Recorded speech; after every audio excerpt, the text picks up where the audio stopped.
Brazil is very famous and well known in India, and especially in Sikkim, where I come from. During the World Cup event, almost half the population was flying Brazil flags on their cars. O Brasil é muito famoso e conhecido no mundo todo, especialmente na Índia e no Sikkim.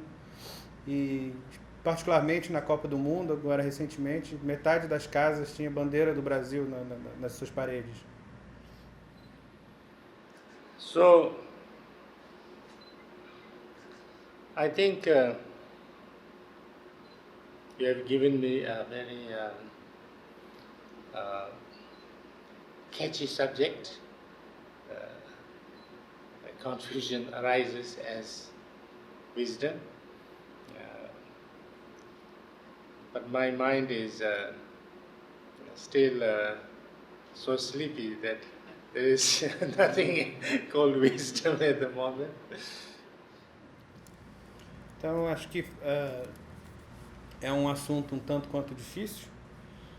A confusão surge como sabedoria, mas a minha mente, no momento, ela está muito sonolenta, né? Então é muito difícil captar alguma coisa. I think this subject was given because of a book that I had published. It is a short instruction, short text. The sayings of one of the great masters of Kagyu, the Gampopa's sayings, what we call as the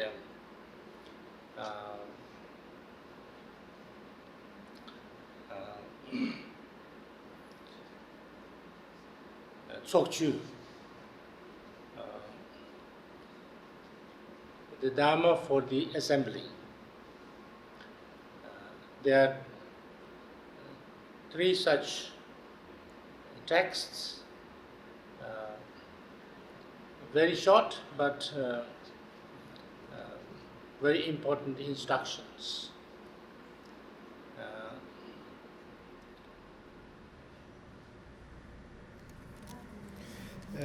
Então, eu acho que a escolha do tema foi por causa do livro que eu publiquei há algum tempo atrás, e nesse livro são um texto curto, são instruções curtas de ditados e frases do grande mestre Kagyu, que é o Gampopa, e que é Sopchu, que seria Dharma para a Assembleia.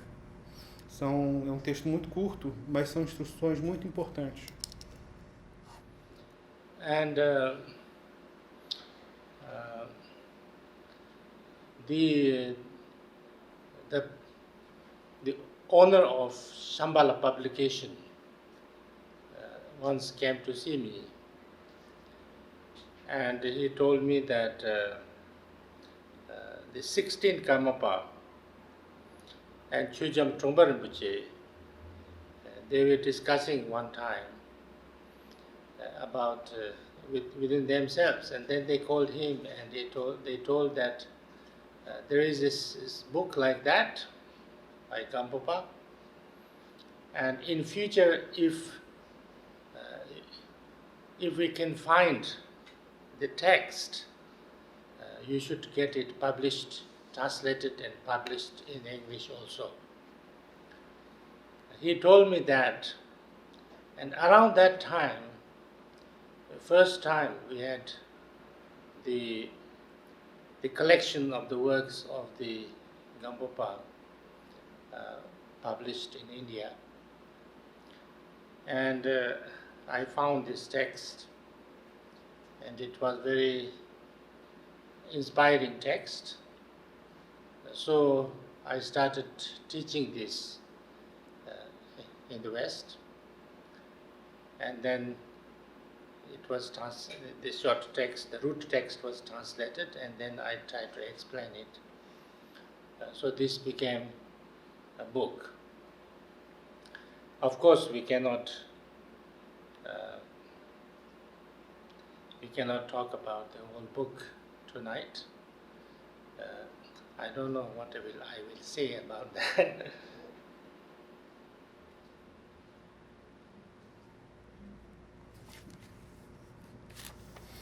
Há um tempo atrás, o dono da editora Shambhala foi me visitar e ele estava me contando que, numa certa ocasião, ele estava conversando com o 16º Karmapa e o 16º Karmapa falou para ele que existia esse livro do Gampopa, né, um livro que tinha frases dele, que tinha coisas ditas sobre ele, por ele. E que se esse texto pudesse ser encontrado, seria muito importante e benéfico ele ser publicado em inglês. E o dono da editora me contou isso, que ele inclusive tinha achado uma coletânea de textos do Gampopa. Então.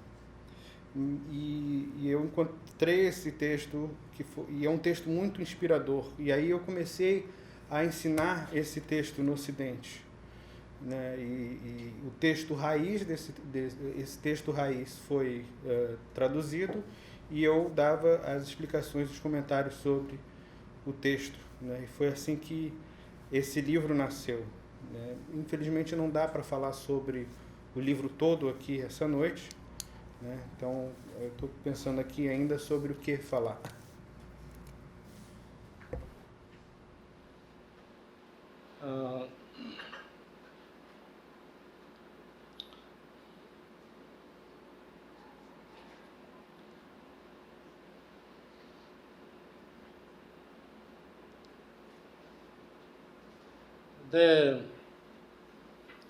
The book begins with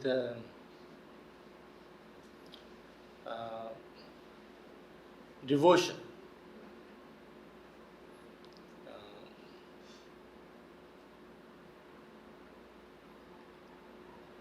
And then kind of ends with the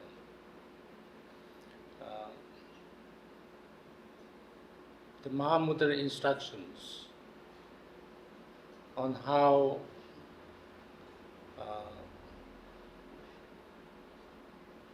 the confusion arises as wisdom.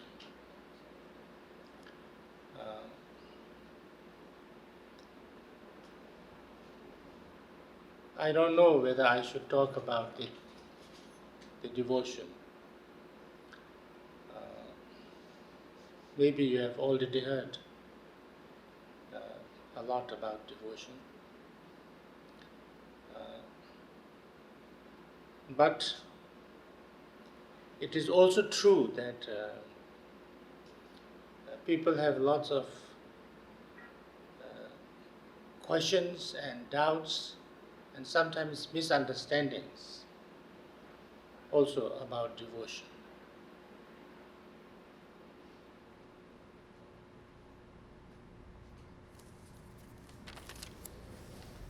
O livro começa falando sobre devoção e depois ele termina com instruções do Mahamudra sobre como a confusão surge como sabedoria. Não sei se eu aqui devo falar sobre devoção.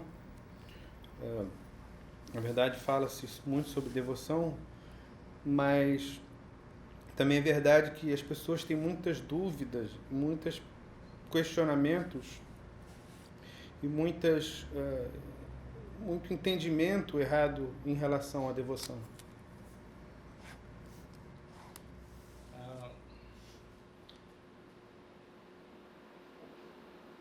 Generally speaking,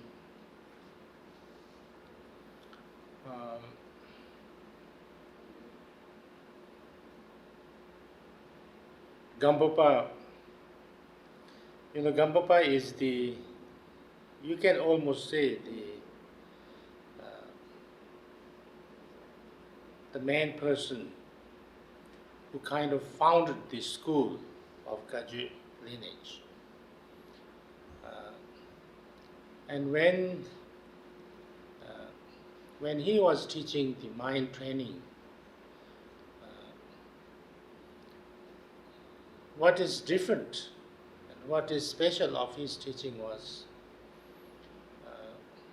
that he started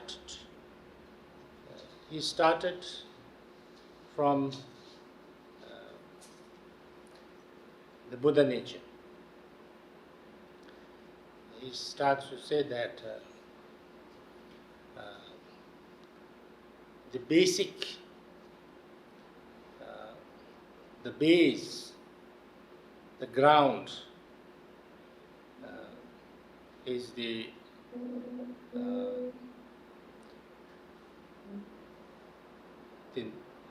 what we call as the Tathagata Garbha. And that means that everybody, all of us, all the people, our consciousness, our mind, basically, there is no problem there. The Buddha nature. When we talk about Buddha nature, we're talking about that we have, our mind has some capacities, some natural qualities.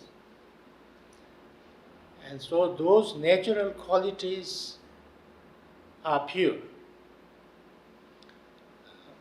But it's polluted, it's defiled.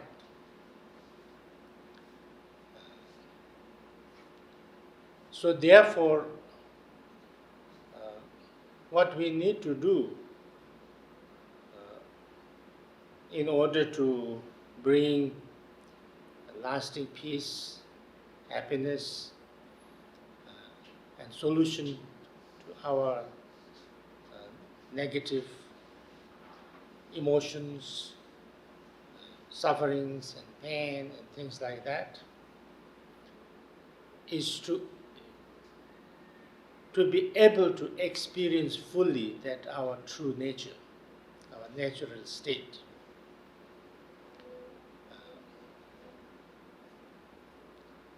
It's not to become something totally different, but to actually understand and experience our true nature.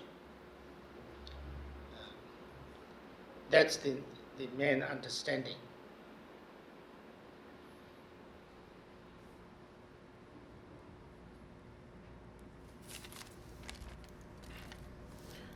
Então, a gente pode dizer que o Karmapa é a principal personalidade e praticamente fundou a linhagem Kagyu.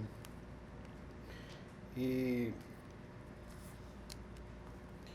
quando ele ensinava, quando ele dava ensinamentos sobre a mente, havia algo de diferente e especial nos ensinamentos dele. Ele começava falando sobre a natureza de Buda. Ele dizia que a base, a fundação é o Tathagata Garbha, ou seja, todo mundo, todos nós, todas as pessoas, a nossa consciência e a nossa mente, basicamente não há nenhum problema ali, né? Porque ela é a natureza de Buda. E quando a gente fala sobre a natureza de Buda, a nossa mente tem uma enorme capacidade. A natureza, a qualidade natural da nossa mente, ela é pura, só que ela está poluída, ela está manchada. Portanto, nós precisamos, para que a gente possa trazer uma paz duradoura, uma felicidade duradoura para essas emoções negativas, esses sofrimentos e a dor que nós sentimos, nós precisamos experimentar de forma plena a verdadeira natureza, esse espaço natural. Nós não precisamos nos tornar algo totalmente diferente, mas nós simplesmente precisamos compreender e experimentar, vivenciar essa verdadeira natureza da mente. E essa é a principal coisa que a gente precisa compreender. Even when Buddha first taught meditation, this was the kind of the message. I think you know this story, how Buddha first taught how to meditate. It is said that Buddha was sitting next to the Ganges river with many of his followers, and then he was discussing about different topics, and then he told one of the students to go and bring some water from the river. So somebody went and got a kind of pot, earthen pot full of water from the river. And then Buddha said, "Is this water drinkable? Is it pure enough to drink?" And they looked, and Ganges river was polluted even at that time, I think. So they say, "No, it's not drinkable. There's lots of sand and lots of pollution in it, so it's not drinkable." And then Buddha said, "Okay, then leave this pot there. Don't do anything, just keep it there. Don't disturb it." So they kept it. And then he was discussing lots of other things, telling stories and things like that. And few hours passed. And then he said, "Now look at the water again. Is this water now drinkable or not?" And then they looked, and they said, "Oh, now it's clean. Now the water looks clean enough that you can drink it." So then Buddha said, "How come that before the water was not drinkable, it was not clean, and now, and we didn't do anything, we just left it there, and now it's clean, how come?" And people said, "Well, that's very easy. Before the water was mixed up with sand and all other things in the river. That's why it was not clean. And now we left this water, on its own, undisturbed, for some time. So now the true quality of the water, the natural quality of the water, has come out, and all the other things, which is not the water, separated from it. So therefore now the water is drinkable." And then Buddha said, that's the same way with our mind. The quality, the natural quality of our mind is pure. It has all the good qualities are there. There is peace, there is joy, there is clarity. All these positive qualities, the wisdom is there, compassion is there. All these are natural qualities of the mind. But we don't experience it now because it is mixed up, it's disturbed, it's defiled. So what should we do? Actually, we should not do anything. We should let it settle down. We should not disturb it. We should allow it to experience the natural state of it. And then all its natural qualities will come out. We need to relax our mind. We need to allow to be natural. And then its natural qualities will naturally experienced. So that means that our kind of intrinsic nature or natural quality of our mind is not the problem, but it is polluted, it is defiled, it's disturbed. That's the problem. So therefore, and what is this disturbance? This disturbance, this pollution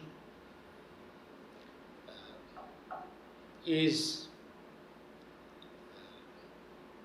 what Buddha told. He said that this cause of suffering is klesha and karma. What it means, klesha in Sanskrit means negative emotions, or what we sometimes call disturbed emotions, and confusion, ignorance. Because of our ignorance, or ignorance means not knowing what it is. That means confusion.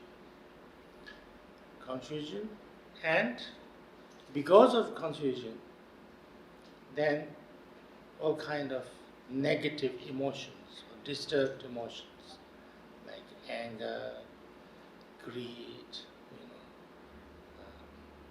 too much attachment, too much jealousy, too much arrogance, all those negative emotions arise. And then when we kind of indulge, we allow these negative emotions to control us. We become a slave of these negative emotions. And then it becomes so heavily, like our habitual tendency, that it kind of becomes our second nature. So therefore, this habitual tendency, it becomes like our second nature. It becomes like we react only through that way, not any other way we know how to. That's karma. Karma is that we act, we react only through our negative and disturbed emotions. And that is why we always have an experience of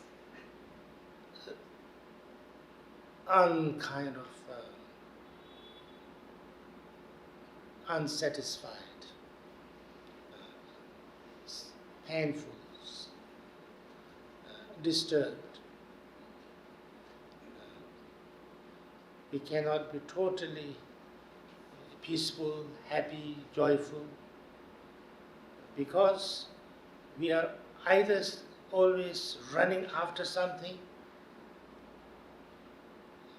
in our emotions, in our mind, or running after something, or running away from something. It's always a struggle. I don't have something, I must have, I must get, I must,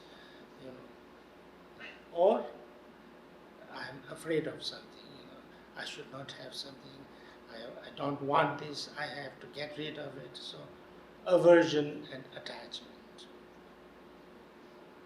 Our mind is always kind of engaged in this. And as long as our mind is like that, if our mind is always either kind of run after something or run away from something, then there is no peace of mind. Like for instance, if we see something that is nice, that we think is beautiful, is wonderful, immediately,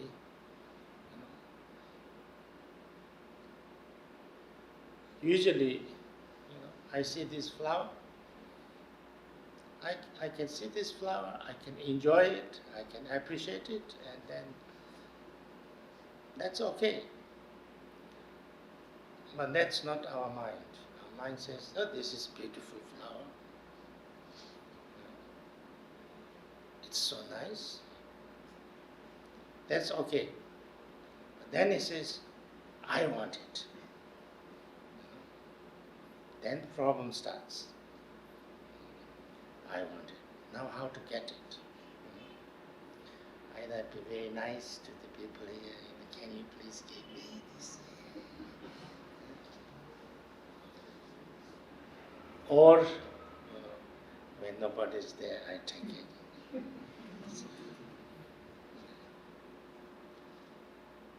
Both ways, difficulties. Because they will see me if I take it. Or maybe, but that's not the problem. The problem is, even if I get it,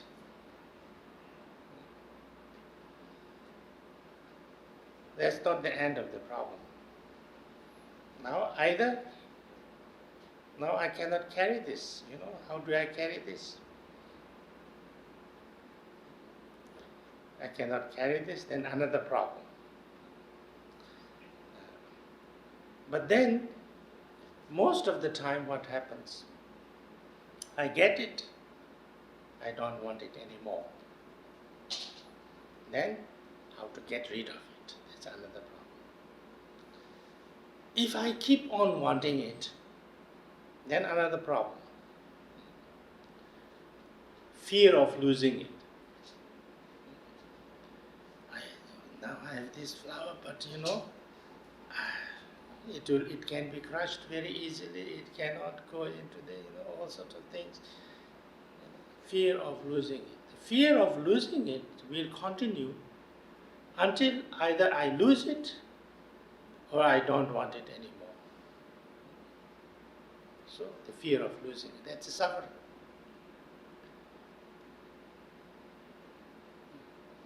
If I don't have the fear of losing, or if I lose it, then it starts again. I don't have something, how do I get it?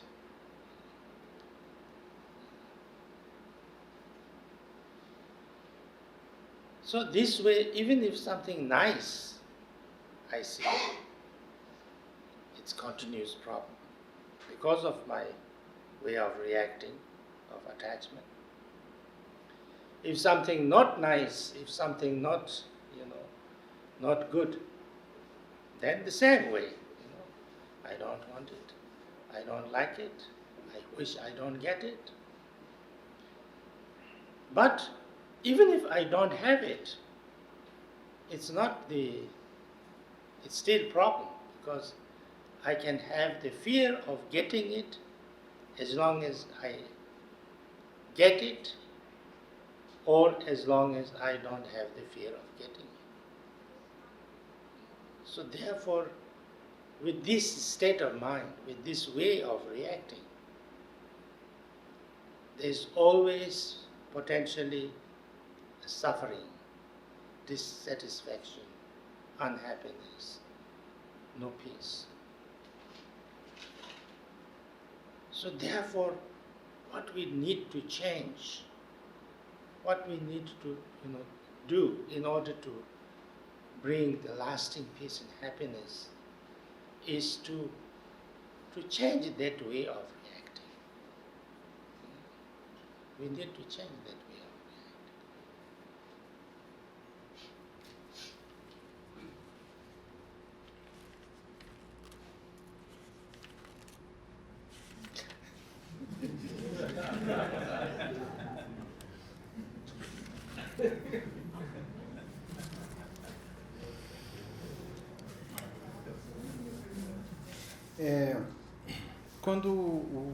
Mesmo quando o Buda ensinava meditação, ele transmitia essa mensagem.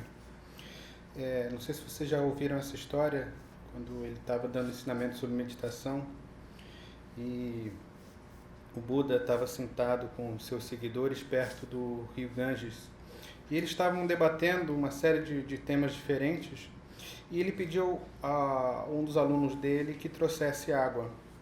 E o aluno não sabia onde ir, então ele acabou indo, pegando um pote de água, foi no rio Ganges, encheu de água e trouxe para ele. E aí, quando chegou lá, o Buda perguntou: essa água, ela está limpa? Ela está boa para beber?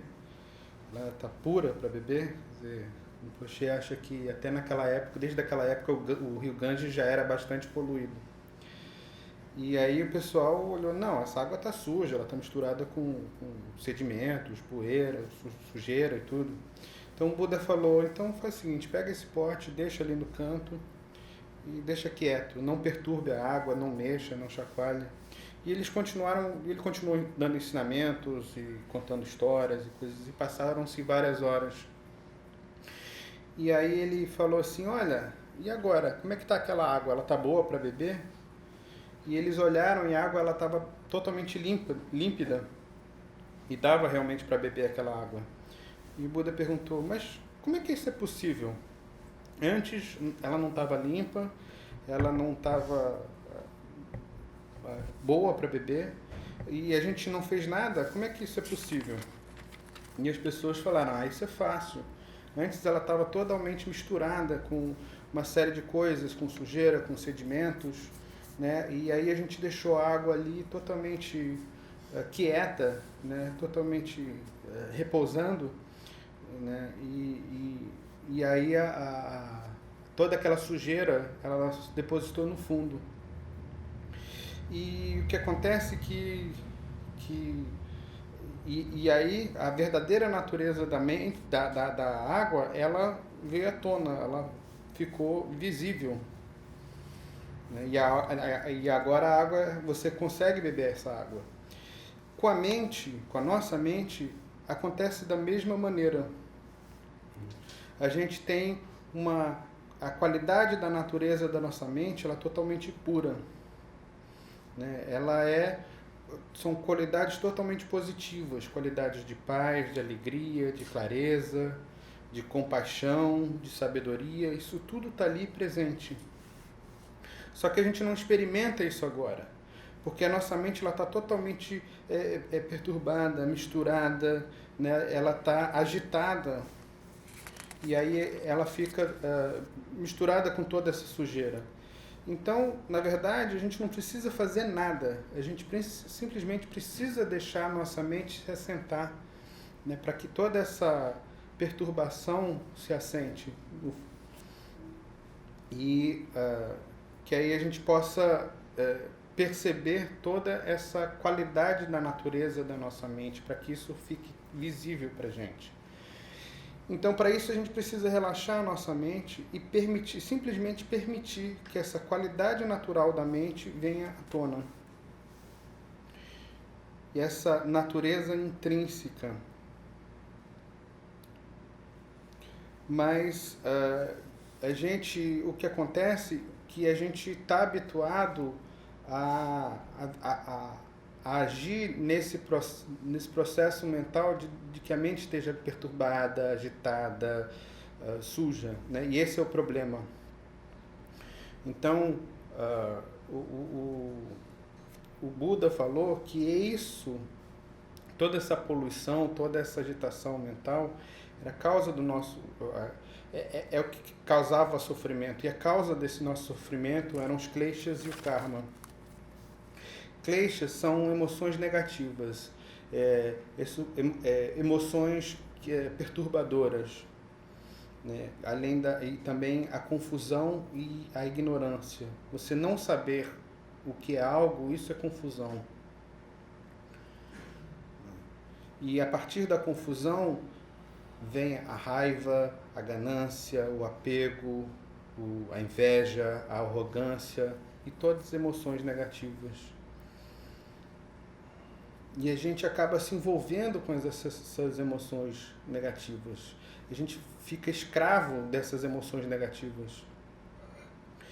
E aí nós temos esses hábitos e essas tendências, né? E isso praticamente se torna a nossa segunda natureza.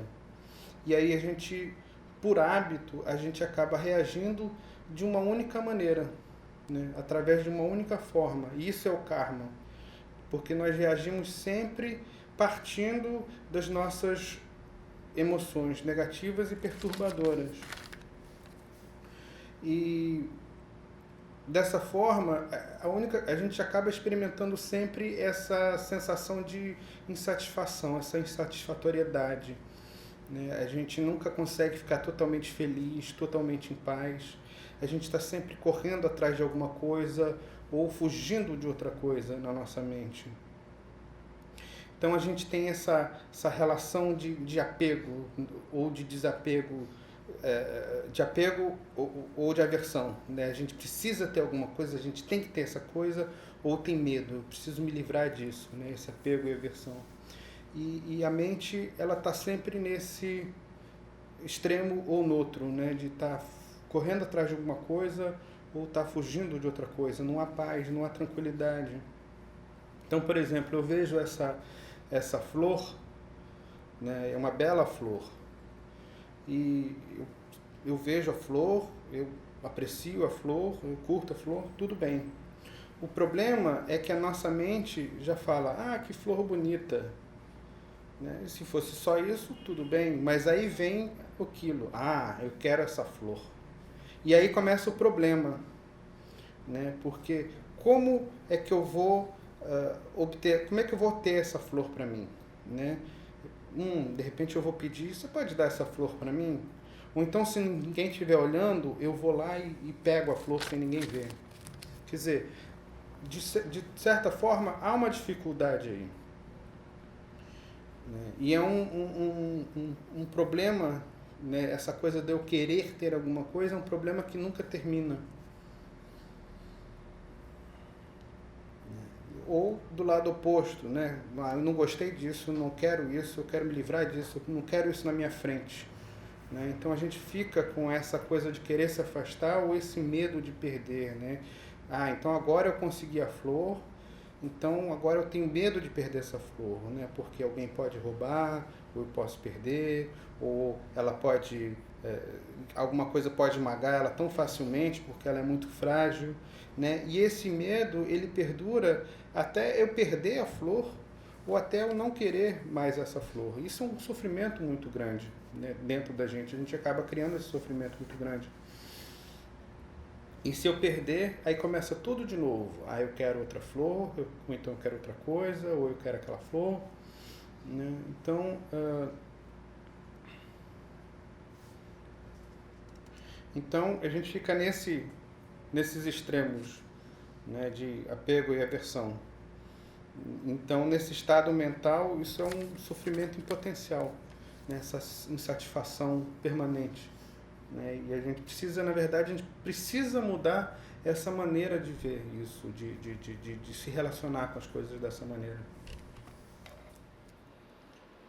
So therefore, all the teachings of Buddha are focused on how to, how to work on this, how to work on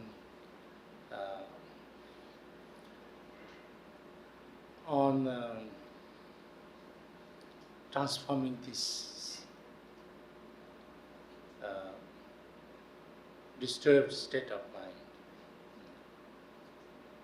how to work on our emotions, how to work on our habitual tendencies, how to work on our reactions. So it starts, everything kind of is concentrated on that. Because if I can find out deeply how to do that,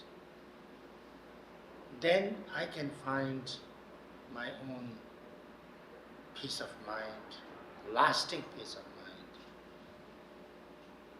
how I can deal with my own situations, emotions, how I experience. When I can do that, then even if, all the circumstances, environment and everything around me is not okay, I can still be okay. That's the solution, that's the thing.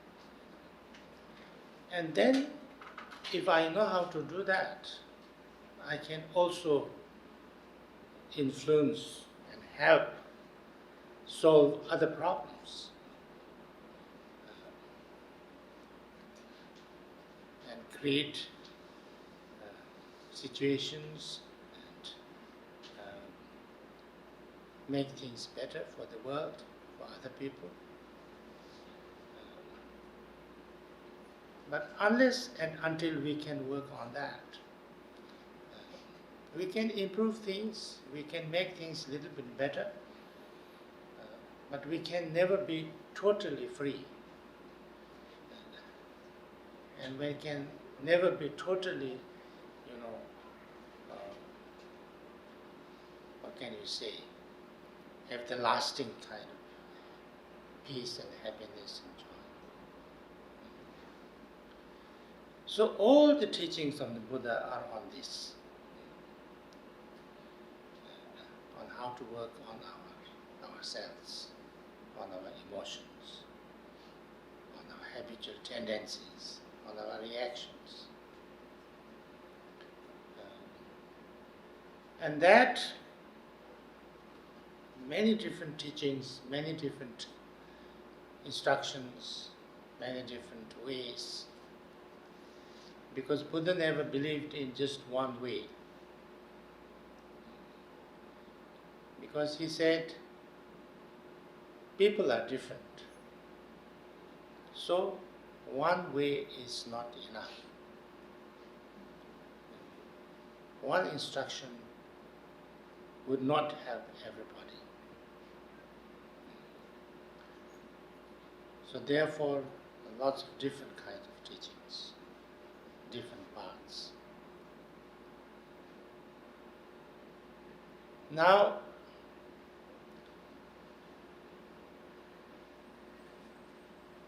if we try to categorize all those teachings, generally we find dealing with our emotions, three kind of we can kind of categorize under these three ways to work on our emotions. One is called letting go, abandonment. That we try to, by understanding that this negative way of reacting is not good, is not useful, then we kind of let it go naturally. Because any negative emotion, disturbed emotion, does not last long. So we let it go. That's the first thing. Second is transforming. Transforming means that when we have a negative way of reacting, we have a negative emotion, a disturbed emotion, consciously we focus our mind on something different, something positive, something opposite to that. And when we can do that, if I can do that, my state of mind is changed. I feel not that negative emotion, but positive emotion. I can allow that negative emotion go by refocusing or transforming. That's the second. And the third is, and this is where this confusion arises as wisdom comes. Deeply understanding the nature of our mind. We deeply understand the nature of our mind, then we know that whatever arises, whatever thoughts, emotions, whatever arises, it's not something, we actually feel that now I have a nice experience. Oh, that's very nice, I like it, it's wonderful, Now I have a not so nice experience. Oh, that's very bad, I don't want to, I want to get rid of it. But if we look a little bit deeply, both are not something coming from outside. Both are ourselves, our mind, our thoughts, our experience. It's arising from ourselves. It's like the ocean and the waves. If our mind is the ocean, it's waves. The waves are not separate from the ocean. Waves are also ocean. So ocean has not like, now this is a wave, I don't want it. This wave, I like it. I like only peace, no wave. It's not like that. It doesn't matter. Sometimes it comes in waves, sometimes it comes in peace. So in the same way, if I understand that whether there are lots of flows, lots of reactions or emotions or arisings, or there is no arisings, it's the same mind. It's me. Arisings is also myself. Thoughts, emotions. It arises out of itself, out of the mind. It dissolves out of the mind. So I don't have to, I don't need to really, run after it or run away from it. I can let it be. if I knew this, if I deeply knew that anything that arises in my mind is just kind of manifestation of my mind. It's just my mind only. It's just different expressions. It's like if I look in a mirror and then I make my faces. If I say, that's so nice, if I say, I don't like it, it's very bad, it's the same thing, it's just I am doing it myself. So therefore, if I deeply understood that any of these emotions, reactions, and things like that, it is a temporary arising. It arises out of my mind. It dissolves in my mind. There's nothing outside there. I don't need to fear it. I don't need to, run after it. If I understood its nature, then I can relax while it is on. I don't need to say, oh, this is very bad, I don't want it, I have to get rid of it. I can say, oh, there is this. It's like looking at a film. So, when I have that deep understanding, then there's nothing you need to know, you need to do. There's nothing to do.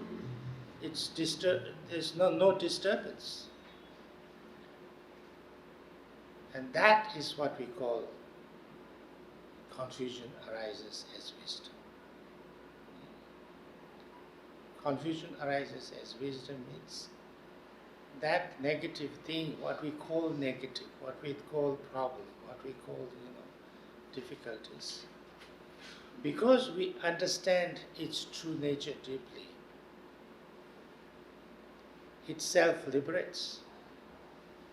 It doesn't become a problem. So therefore, it's wisdom. It's not a problem.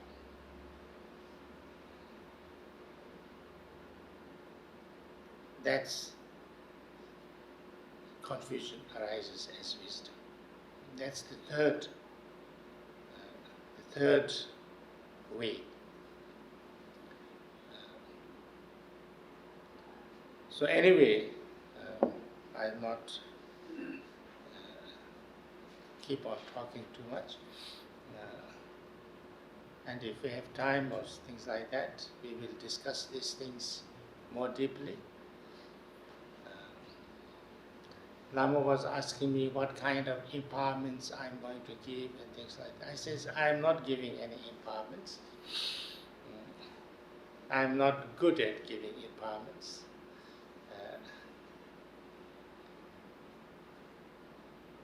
There are high lamas who give empowerments. I try to explain the Dharma as much as possible, as much as I know. So, wherever I go, I try to do that. So therefore, I like to discuss with you. I like questions.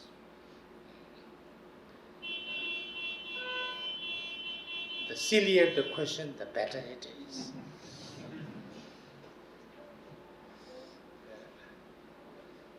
So, I'll stop myself, but you can ask questions.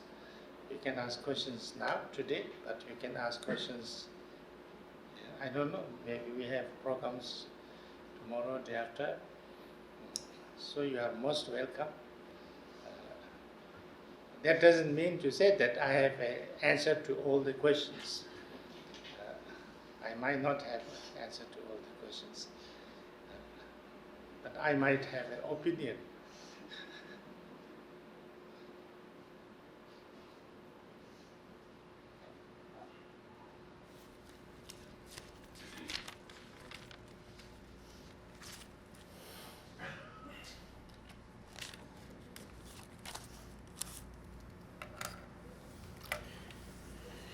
Então, todos os ensinamentos do Buda, eles se resumem praticamente a como se trabalhar com isso, né? Como trabalhar, como transformar esse estado mental perturbado, como trabalhar com as emoções, como trabalhar com os nossos hábitos, nossas tendências habituais, como trabalhar com as nossas reações.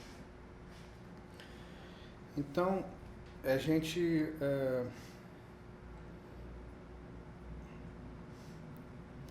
precisa, então, primeiro descobrir como fazer isso, né? Então, como encontrar essa paz mental duradoura.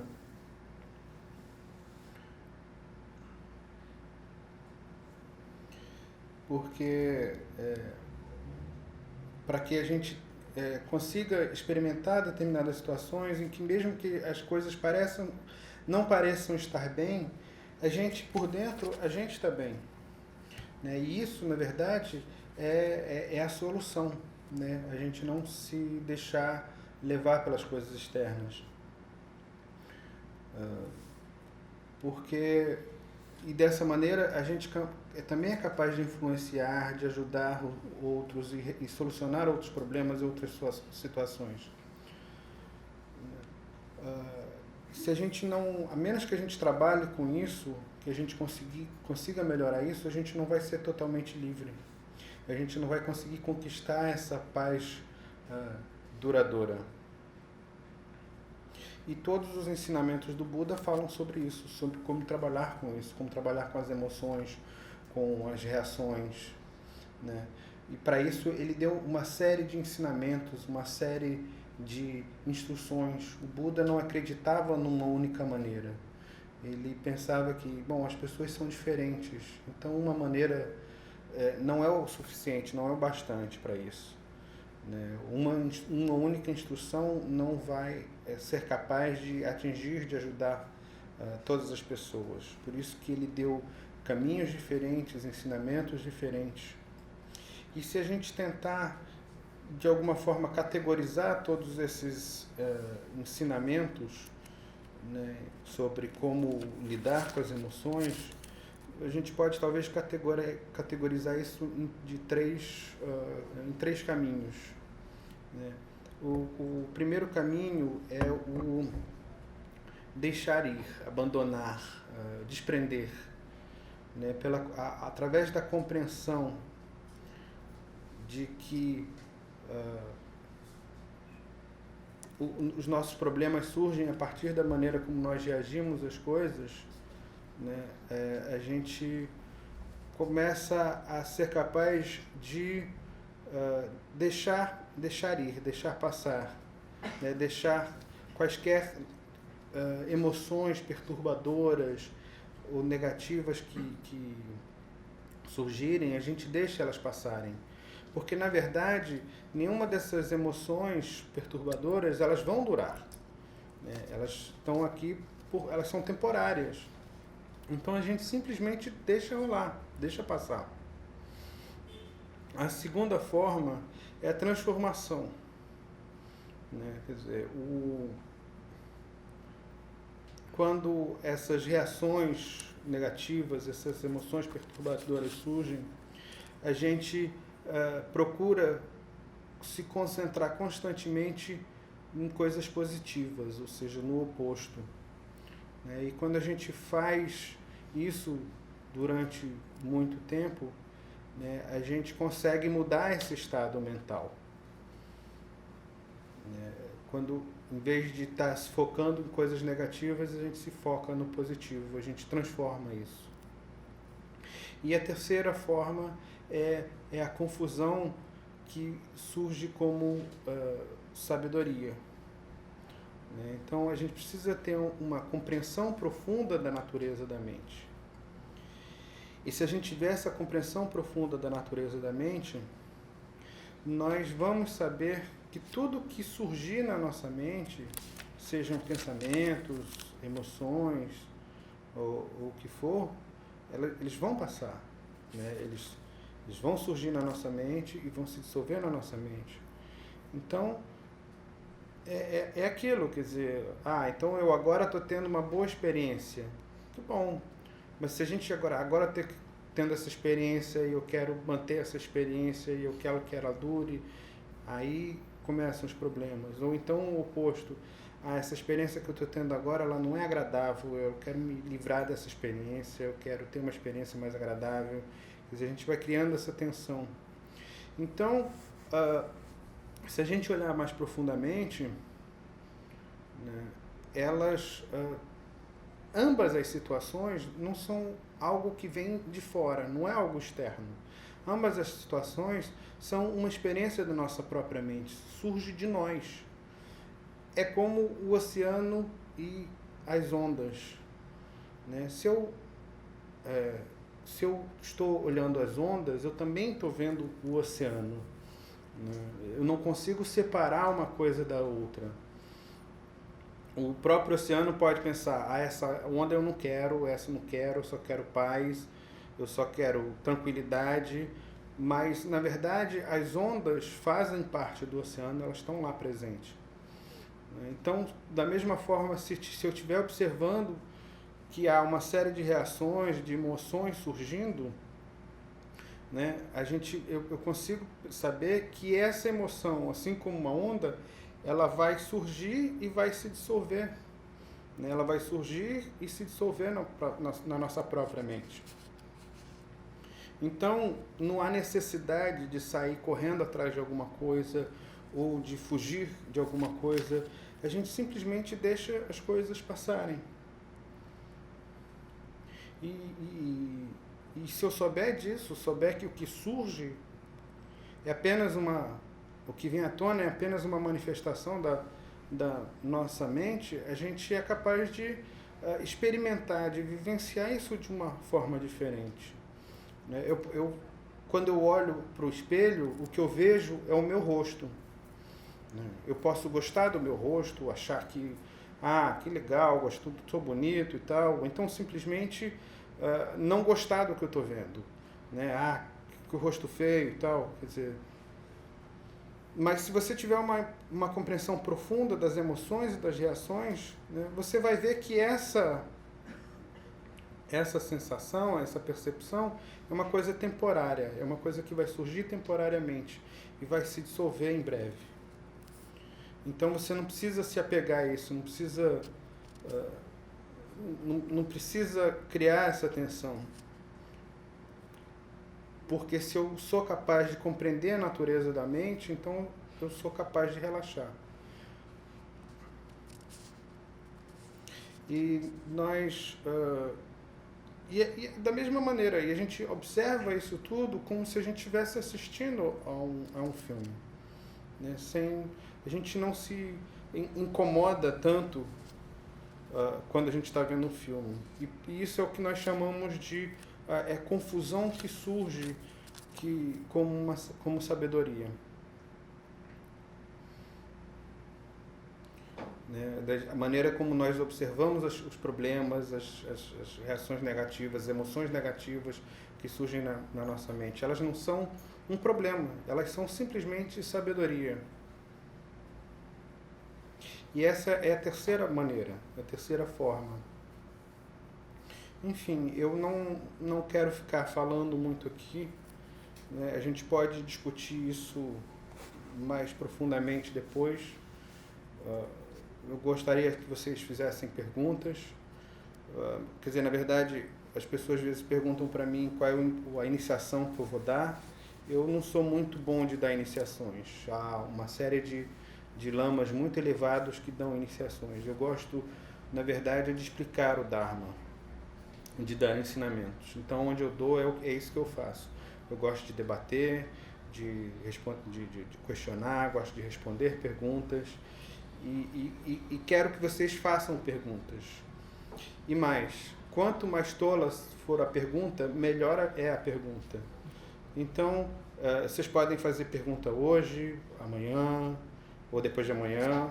Todas as perguntas são muito bem-vindas. Isso não quer dizer que eu vá saber responder todas as perguntas. Talvez eu tenha apenas uma opinião sobre elas. Thank you. Obrigado.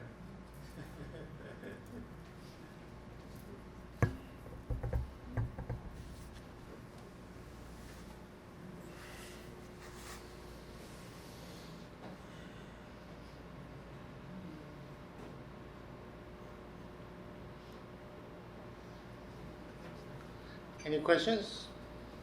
Alguma pergunta? Yes? Em português,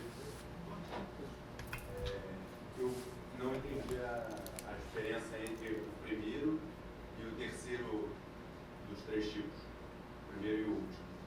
Entre o que seria só deixar aí e a confusão que você pudesse falar.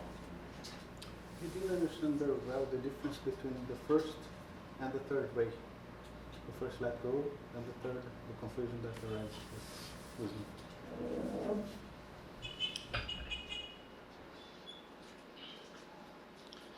The first is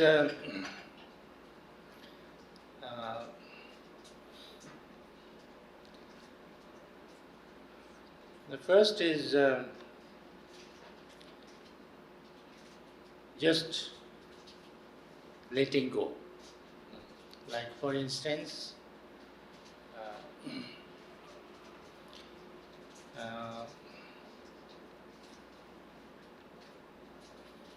I am upset.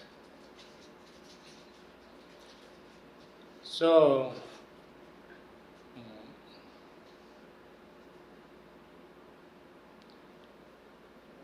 maybe somebody said something, maybe somebody did something, maybe something happened, maybe something didn't happen, and I get upset. I get unhappy. And then I think,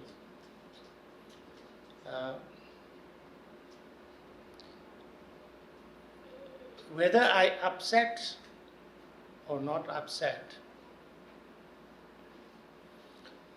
is up to me. Whether that happens or not happens is due to circumstances. If somebody said something to me, it's up to this person whether he say or not say. But even if he says something bad, it's up to me whether I get upset and angry and and all other things or not. So, if I upset, I feel bad. I suffer. And then I suffer and I am upset and I am sitting like this. And then everybody around me also unhappy. And maybe then I say something back or do something back to that person, and it creates more problem. So I say, okay, I don't need to get upset. I will try not to get upset. I breathe,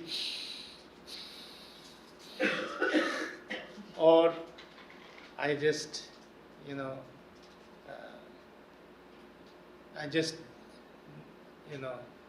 relax, or, whatever I do, but I try to let that go.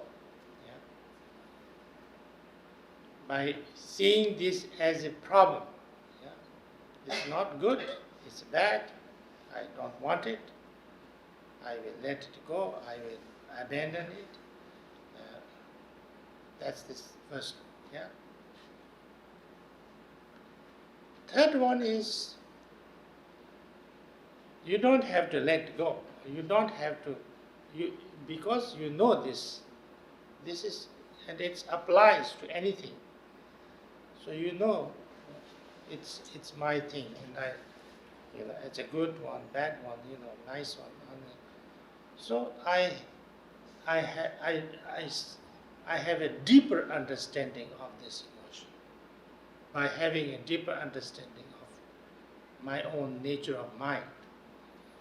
So therefore, I don't have to make a strong effort to let go. Even if it goes, it's okay. Even if it doesn't go, it's okay.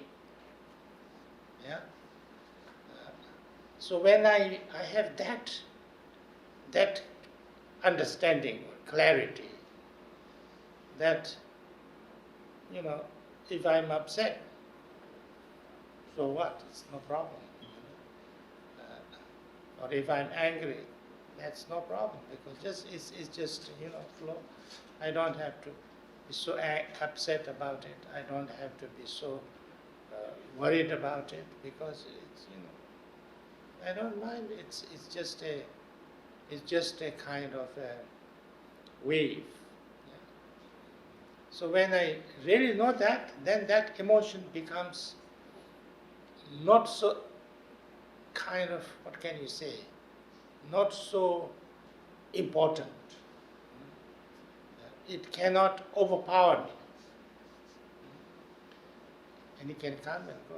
I don't need to be so worried about that. Because if I try to let go, sometimes I can let go, sometimes I don't let go, then I cannot let go, I feel very bad, I feel a little bad. And then when I go, now I am okay, now I don't have it, but then it comes back. Yeah? So now I can't come back, I have to let go. In the third case, I don't have to do that. But it's not easy to understand how to do that, the third one. That's the problem.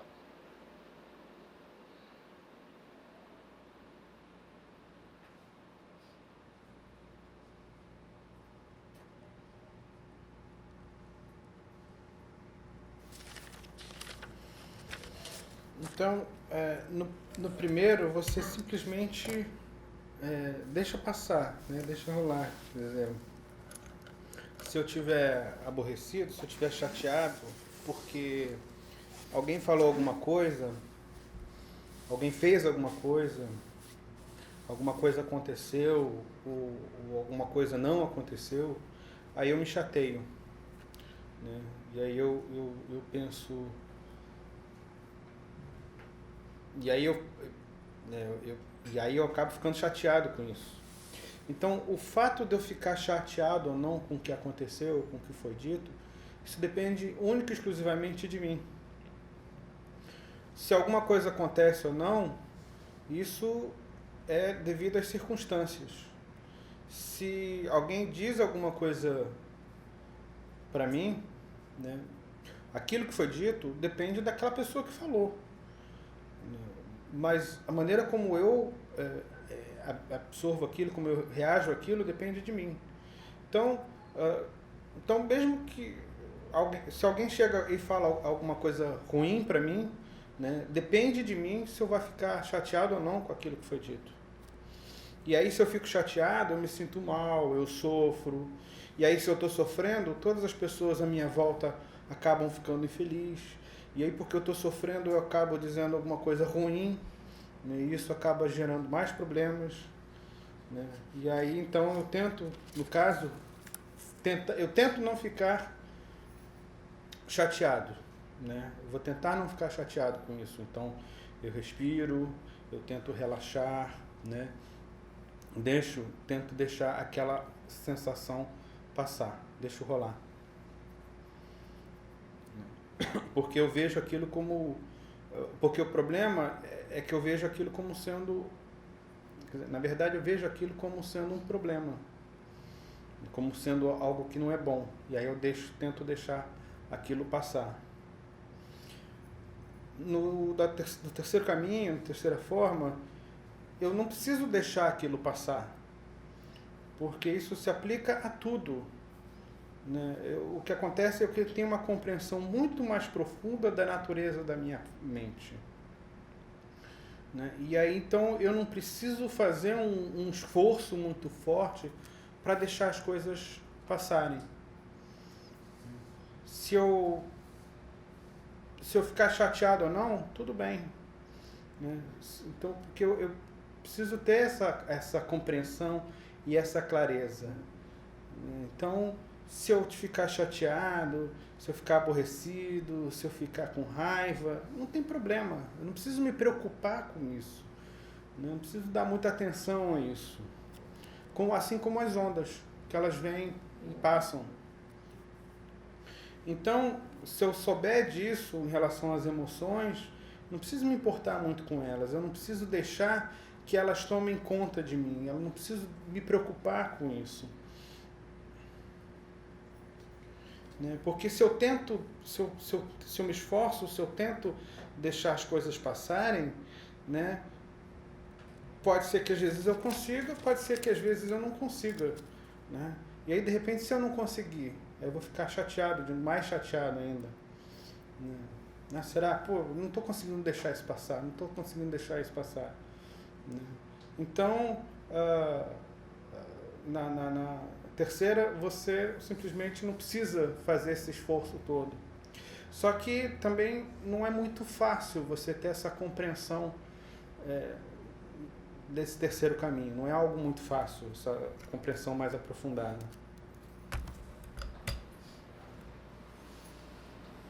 Okay.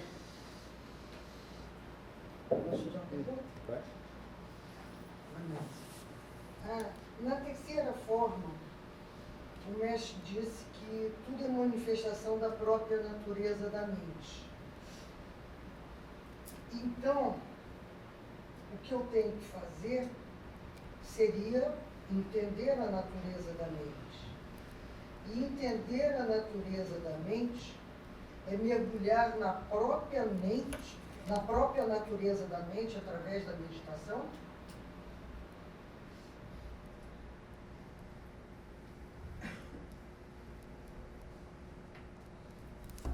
So, the third way, we said that everything is a manifestation of the mind. So, I have to understand this nature of mind.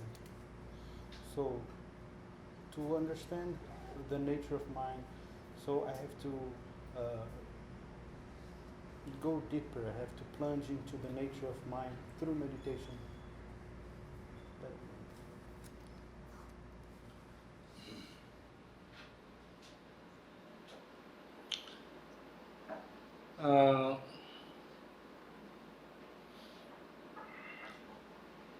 Meditation also.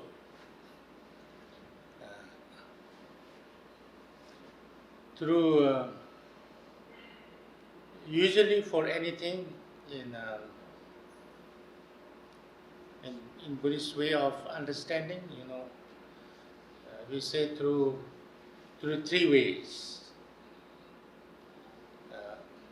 Through listening or study, through reflection, and through meditation.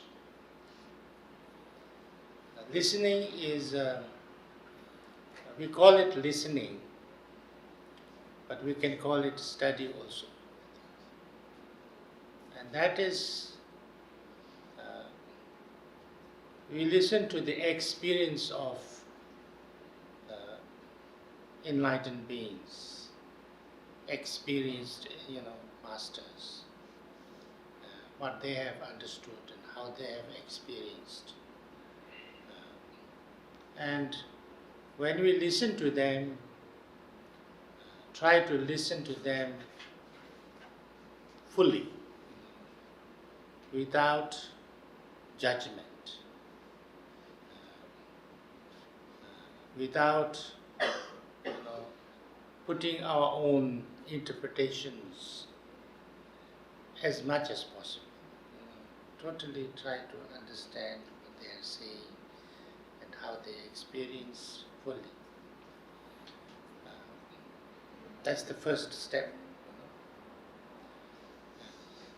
And once we have understood a little bit what great masters are saying, what they are experiencing and things like that, then we try to put it our own. And then we think, we experiment, we analyze, and then we ask questions, we investigate. That's the second. But then, however much we investigate and we ask questions, sometimes it is intellectual. It becomes only conceptual level, intellectual level. And that is not good enough, because we need to do it at the experience level, experience level, heart level, not the head level. Like somebody said, that the longest journey is from your head to your heart. So we need to, that experience. So that is meditation. Meditation is to, if you have some understanding, something, then we allow that to, we relax our mind on that. We let this to sink in and become our own experience. That's meditation.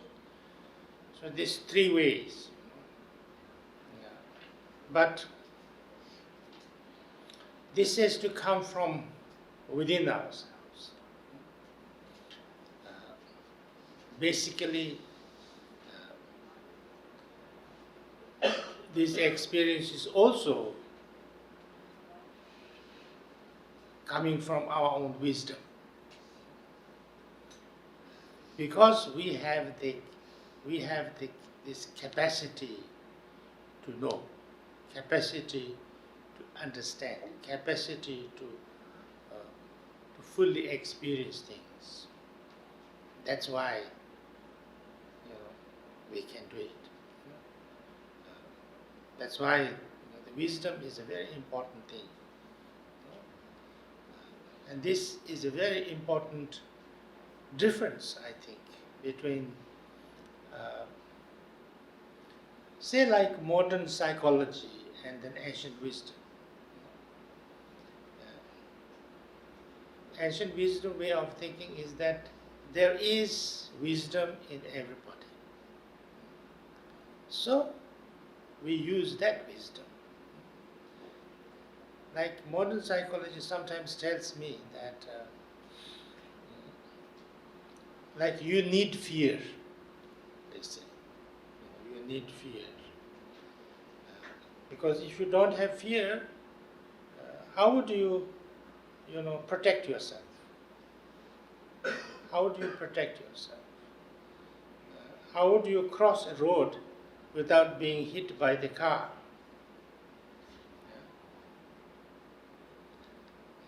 I say we cross the road without hitting by the car is not because of fear, but because of wisdom. If we fear, we panic.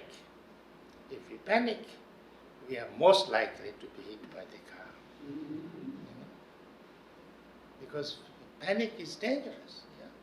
When we panic, then we run here, then we run there, then most of the chicken get run over by the car because they panic. Yeah? We don't, if we are not that panicky, don't run over by the car because we can think, we have some wisdom. So that wisdom, to understand that wisdom is there, So therefore we understand, therefore we can see, therefore we can understand, therefore we can change, transform, So that's the idea. But then that is not only intellectual. It's this understanding I'm talking about is not intellectual understanding. It's experiential understanding. Yeah? And to have that experiential understanding, then it's not only to be intelligent, but we need to learn how to open the heart. That's why sometimes we talk about devotion and compassion and things like that, because we need to open our heart and experience that level.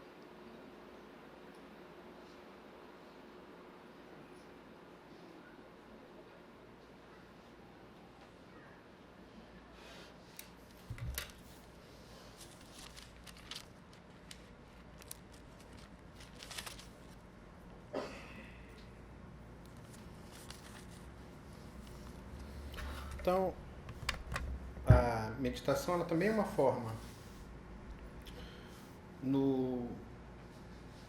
A gente é capaz de compreender o budismo através de 3 maneiras. A primeira é nós ouvirmos. A segunda é a reflexão. E a terceira é a meditação. Então, a gente chama de escutar, ouvir, mas a gente também pode chamar de estudar. Ou seja, nós ouvimos a experiência de seres iluminados. Nós ouvimos sobre quem eles são, o que eles compreenderam e o que eles vivenciaram, o que eles experimentaram. E a gente tenta ouvir isso plenamente, sem nenhum julgamento, sem nenhuma interpretação nossa. E a gente tenta fazer isso o melhor possível. Esse é o primeiro passo. E aí, depois, quando a gente consegue compreender o que foi dito por esses grandes mestres, nós tentamos implementar isso na nossa própria experiência. A gente pensa nisso, a gente analisa, a gente investiga. Isso é o segundo passo. Mas essa investigação, esses questionamentos que a gente faz, elas é uma coisa intelectual, né? A gente permanece no nível intelectual, no nível conceitual, que é bom, mas não é bom o bastante, né? A gente precisa ir além, a gente precisa ir ao nível da experiência, a gente precisa ir ao nível do coração, não ficar só na cabeça. Um ditado que diz que a jornada mais longa de todas é aquela que vai da cabeça até o coração. E isso, então, é a meditação, né? Para que a gente possa ter essa compreensão mais vivencial, a gente precisa relaxar a mente, deixar as coisas assentarem. A gente precisa experimentar isso através da meditação. Então há essas 3 formas. E a gente, eu acho que todos nós temos essa capacidade de saber, de conhecer, de compreender. A gente tem essa capacidade plena presente. E a sabedoria é muito importante. E, para mim, há uma grande diferença entre a psicologia moderna e essa sabedoria antiga, essa forma de sabedoria antiga. Porque a sabedoria, para mim, a sabedoria ela está sempre presente em todos nós, a qualquer momento. E a psicologia moderna, ela diz que nós precisamos do medo, por exemplo. Porque se a gente não tiver medo, como é que nós vamos nos proteger? Se a gente não tiver medo e a gente for atravessar uma rua, a gente vai ser atropelado por um carro. E eu digo que se a gente atravessa uma rua, a gente não é atropelado por um carro, não é por causa do medo. A gente não é atropelado por causa da sabedoria. Porque se a gente tiver medo, a gente entra em pânico. E se a gente entrar em pânico, a gente vai ser atropelado, né? Porque quando a gente entra em pânico, a gente sai correndo. Então, por exemplo, as galinhas, certamente, se estiverem na rua, elas vão ser atropeladas. Porque elas entram em pânico. Então, portanto, é importante que a gente tenha essa sabedoria, que a gente tenha essa capacidade de compreender, de conhecer, de mudar e de transformar. E isso não só no nível intelectual, né? É importante a gente ter essa compreensão essa experimental, essa compreensão vivencial, que não é uma coisa apenas da inteligência, mas da gente abrir o nosso coração. Isso é muito importante, a gente ter essa capacidade de abrir o nosso coração para a gente poder acessar essa sabedoria. Por isso que se fala muito no budismo sobre devoção, sobre compaixão, para que a gente possa, porque nós precisamos abrir o nosso coração. Okay then.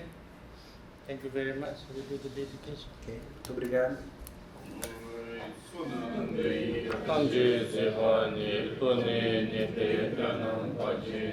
Chega na